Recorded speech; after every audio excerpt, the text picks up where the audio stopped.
नमस्कार मित्रांनो. मेषरास आणि मीनरास दोन्हीही रिलेशनशिपमध्ये असतील किंवा प्रेमामध्ये असतील, तर त्या दोघांमधलं जे प्रेम आहे, रिलेशनशिप आहे, हे कशा प्रकारे फुलत जाईल?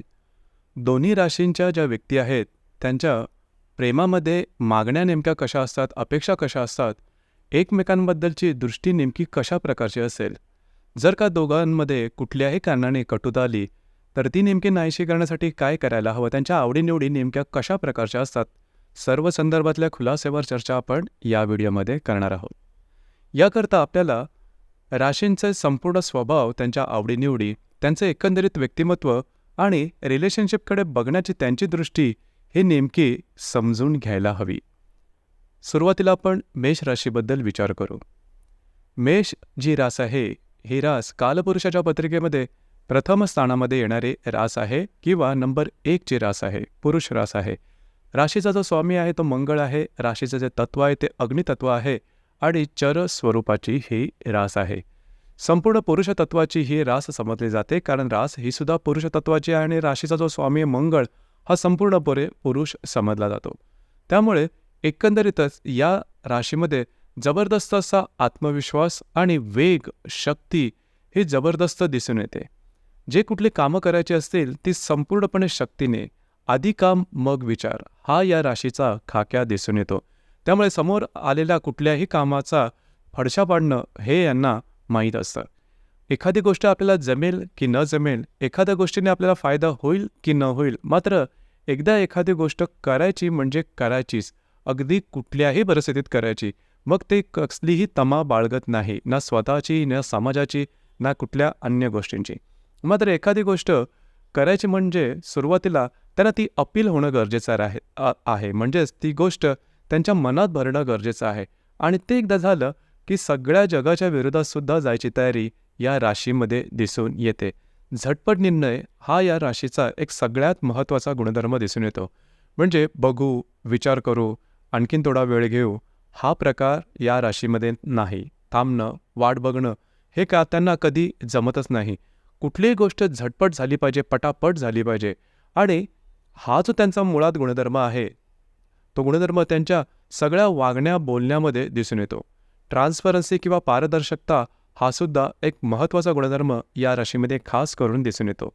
आता ही जी पारदर्शकता आहे ती त्यांच्या वागण्या बोलण्यामध्ये दिसून येते. बोलण्यामध्ये साहजिकच दिसून येतं. त्यामुळे यांचं बोलणं हे बऱ्याच प्रमाणात थोडंसं तिखट किंवा टोकदार दिसून येतो. त्यामुळे बऱ्याच वेळा बोलण्याने सुद्धा यांचे नातेसंबंध खराब होऊन जातात. अर्थात त्यांच्या मनामध्ये एखादी गोष्ट, एखाद्याबद्दलचा वाईटपणा, तिरस्कार हा कायमस्वरूपी कधी राहत नाही, परंतु थोडासा फटकळपणा म्हणा हा या राशीमध्ये दिसून येतो. अर्थात त्याचा तोटा यांना होतो, इतरांना मात्र फायदा होतो.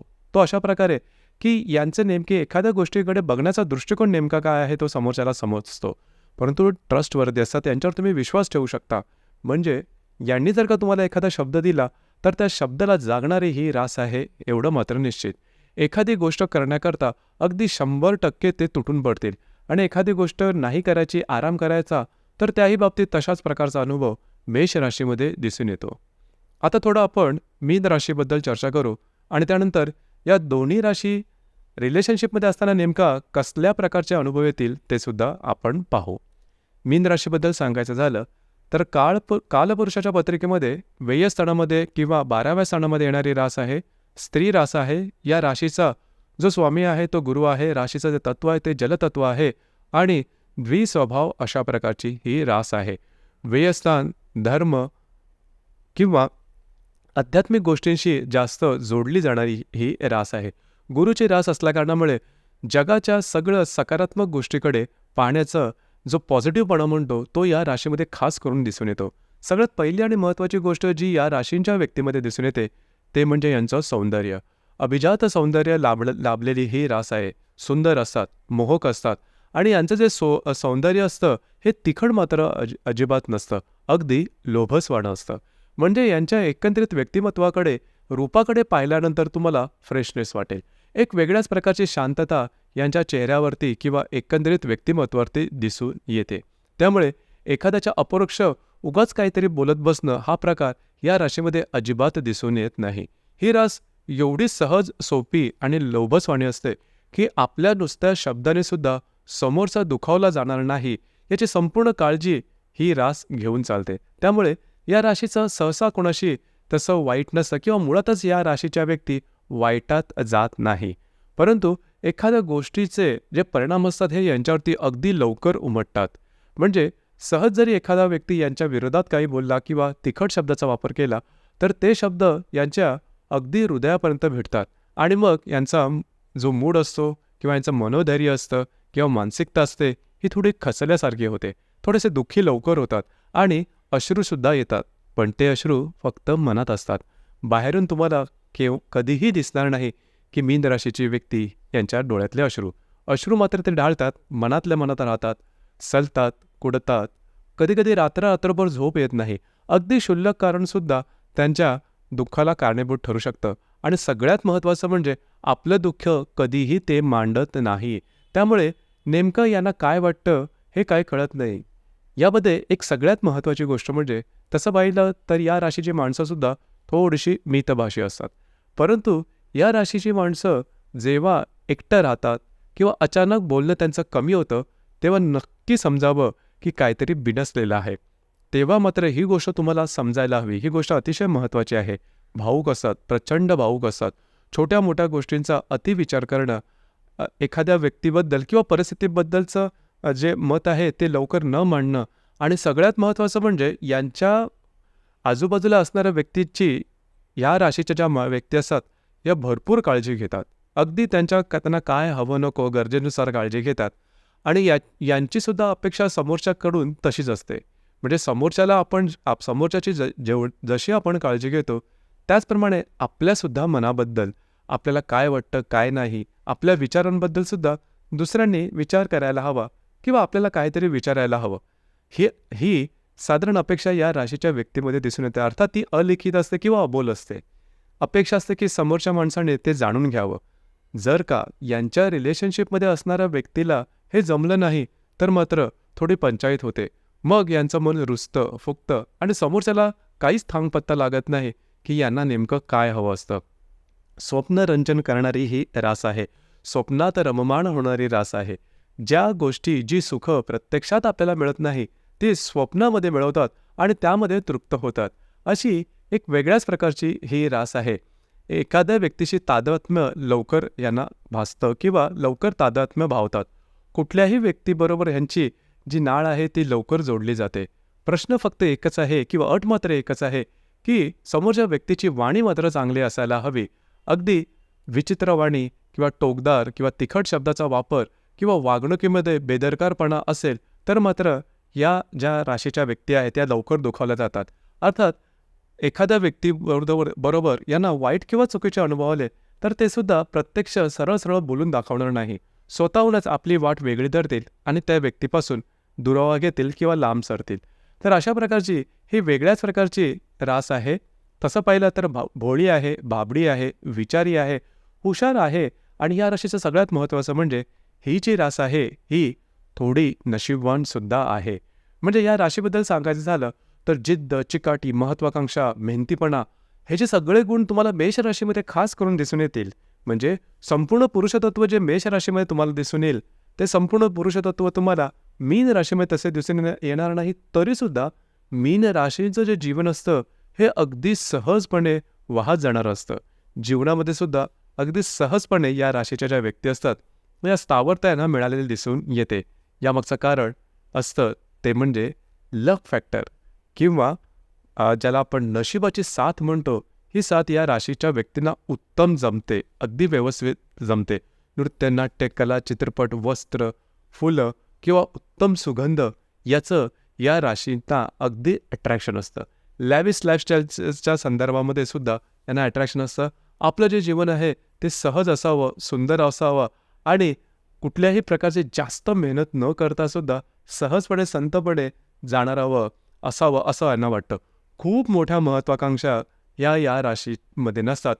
ज्याला आपण समाधान म्हणतो हे या राशीमध्ये खूप चांगल्या प्रकारे दिसून येतं. दुसऱ्याला मदत करण्याची भावनासुद्धा या मीन राशीमध्ये अतिशय उत्तम प्रकारे दिसून येते. म्हणजे एखादी व्यक्ती ओळखीची असो नसो ती जर का दुःखात असेल, ती जर का त्रासात असेल तर धावून जातील आणि जवळजवळ आपल्याला जेवढी मदत शक्य होईल तीसुद्धा करण्याची पात्रता किंवा ती करण्याची एक मानसिकता या राशीच्या व्यक्तींमध्ये दिसून येते. कधीकधी तर एखाद्या व्यक्तीने यांना फसवलं जरी असेल आणि परत जरी तो व्यक्ती यांच्याकडे मदत मागण्यासाठी गेला तरी त्याला मुक्त हस्त मदत करणारी ही रास आहे. म्हणजे कुठल्याही व्यक्तीबद्दल मनात कटुता कधी बाळगणारे ही रास अजिबात नाही. फक्त अतिशय भावनातीत आहे. त्यामुळे बऱ्याच वेळेस दिवसातून यांचे जे मूड स्विंग असतात हे बऱ्याच वेळा दिसून येतात. कधी हसतील, कधी रुसतील, कधी दुःखी होतील, कष्टी होतील, कधीकधी आनंदाने बेभान होतील. तर अशा प्रकारे ही भावनांच्या तरंगावरती चालणारी ही रास आहे. जसं की आपण चर्चा करतो आहे की मेष राशीच्या व्यक्ती आणि मीन राशीच्या व्यक्ती परस्पर रिलेशनशिपमध्ये किंवा प्रेमामध्ये असतील. आत्तापर्यंत तुम्हाला साधारणतः एक अनुभव किंवा जाणीव झाली असेल की या दोन्ही राशी ज्या आहेत यांची जी तत्त्व आहेत, यांचे जे स्वभाव आहेत किंवा यांचं एकंदरीत जीवनाकडे बघण्याचा दृष्टिकोन हा संपूर्णपणे वेगळा आहे. एक जी रास आहे ती म्हणजे मेष जी रास आहे ती प्रॅक्टिकल आहे. समोर दिसणाऱ्या अनुभवास येणाऱ्या गोष्टींवरती विश्वास ठेवणारी आणि त्या प्रकारे चालणारी रास आहे. आणि मीन जी रास आहे ही स्वप्नरंजन करणारी रास आहे, सहज रास आहे, ट्रस्टवर्दी आहे, विश्वास ठेवणारी आहे. आणि अशा प्रकारे या दोन राशी मग रिलेशनशिपमध्ये येतात कसा हाच मोठा कधी प्रश्न असतो. यामागचं कारण हे सुद्धा तेवढंच सोपं आहे. जी गोष्ट आपल्याकडे नाही ती गोष्ट समजा समोरच्या व्यक्तीकडे असेल तर साहजिकच एक वेगळ्याच प्रकारचं आकर्षण हे तयार होतं आणि त्या अन्वये हे आकर्षणाचं प्रेमामध्ये रूपांतर होतं. त्याच गोष्टी या दोन्ही राशीच्या बाबतीमध्ये तुम्हाला दिसून येऊ शकतील. आणि अर्थातच त्या दोन्ही याच गोष्टींमुळे या दोन्ही ज्या राशी आहेत ह्या रिलेशनशिपमध्ये येतात. मग अशा कोणत्या गोष्टी आहेत की ज्या करायला हव्यात, अशा कोणत्या गोष्टी आहेत की ज्या टाळायला हव्यात, ही गोष्ट महत्त्वाची आहे. जसं मी सांगितलं की मेष राशींना हे पाहायला हवं की त्यांची जी मगाशी सांगितलं त्याप्रमाणे वाणी आहे ती थोडीशी तिखट आहे, टोकदार आहे, बोचरी आहे. त्या वाणीवरती थोडंसं लक्ष देणं गरजेचं आहे, कारण नुसत्या शब्दाने सुद्धा मीन राशीच्या ज्या व्यक्ती आहेत या दुखावल्या जातात. मीन राशीच्या व्यक्तींनी थोडंसं स्वतःबद्दल ही गोष्ट लक्षात घ्यायला हवी. कमिटमेंट, प्रॉमिसेस किंवा वेळेचं भान त्यांना असायला हवं, कारण ही गोष्ट मेष राशीच्या व्यक्तींना फार आवडते, कारण ते स्वतःसुद्धा तशाच प्रकारचे असतात. या गोष्टी जर का दोन्ही राशींनी सांभाळल्या तर अर्थातच रिलेशनशिपमध्ये फारसे काही प्रॉब्लेम कॉम्प्लिकेशन येणार नाहीत. दुसरी सगळ्यात महत्त्वाची गोष्ट दोन्ही राशींनी सांभाळायला हवी ती म्हणजे तुमचे खर्च. मेष राशीची जी व्यक्ती आहे ती बेफाम आहे. एखादी वस्तू आवडली तर ती लागलीच खरेदी करून घेतील. म्हणजेच एखाद्या वस्तूचा आपल्याला कितपत उपयोग होतो आहे ते पाहणार नाही. आत्ता आपल्याला बरोबर वाटते, योग्य वाटतं आहे, आवडली आहे म्हणून ती गोष्ट अगदी दुप्पट तिप्पट भावाने घेतील. हा प्रकार मीन राशीच्या बाबतीत सांगायचं झालं तर ते विचारही करत नाही. एखादी गोष्ट आवडली तर सहजपणे घेऊन टाकतील आणि त्या मागचा विचारही त्यांचा तसा नसतो.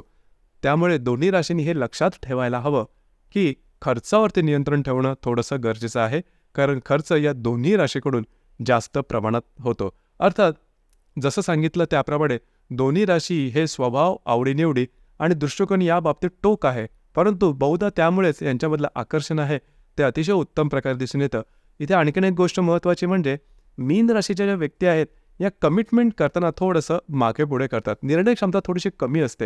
म्हणजे एखादी गोष्ट करायची न करायची, आता जसं आपण रिलेशनशिपच्या बाबतीत सांगायचं झालं तर रिलेशनशिपच्या पुढची जी पायरी असते ती म्हणजे कमिटमेंट किंवा विवाहाची जी कमिटमेंट असते ती लवकर मीन राशीकडून देता येत नाही, कारण नेमकं काय करायचं हे त्यांना समजत नाही. कारण कमिटमेंट दिली की आपण त्यांना अवघडल्यासारखं होतं किंवा आपण बांधले गेलो आहोत असं काहीतरी होतं. त्यावरती सुद्धा थोडंसं काम करणं गरजेचं आहे, कारण मेष राशीच्या व्यक्ती आहेत ह्या कमिटमेंट मागणार. या संदर्भात दोन्ही राशींनी एकमेकांचे जे विकनेसेस आहेत किंवा तुमचे जे चांगले मुद्दे आहेत ते समोरासमोर बसून जर काय मोकळे केले किंवा समजवून घेतलेत तर तुमची जी रिलेशनशिप आहे ही रिलेशनशिप अतिशय उत्तम प्रकारे पुढे जाईल. आपले या संदर्भातले विचार काय आहेत, आपले अनुभव काय आहेत नक्की कळवा. या अतिरिक्त जर का किंवा या व्यतिरिक्त जर का तुम्हाला रिलेशनशिपच्या बाबतीत काही प्रॉब्लेम कॉम्प्लिकेशन येत असतील तर अर्थातच कुंडली पाहणं गरजेचं ठरेल, कारण कुंडलीवरून नेमकं काय तुमचा प्रश्न आणि तुमच्या अपेक्षा आणि येणाऱ्या कालावधीमध्ये तुमच्या जीवनात असणाऱ्या काही ज्या गोष्टी आहेत किंवा कमिटमेंटच्या संदर्भातल्या काही गोष्टी आहेत त्याबद्दलचं सखोलपणे सांगता येईल. आपले विचार नक्की कळवा आणि चॅनलसुद्धा लाईक, शेअर आणि सबस्क्राईब नक्की करा. धन्यवाद.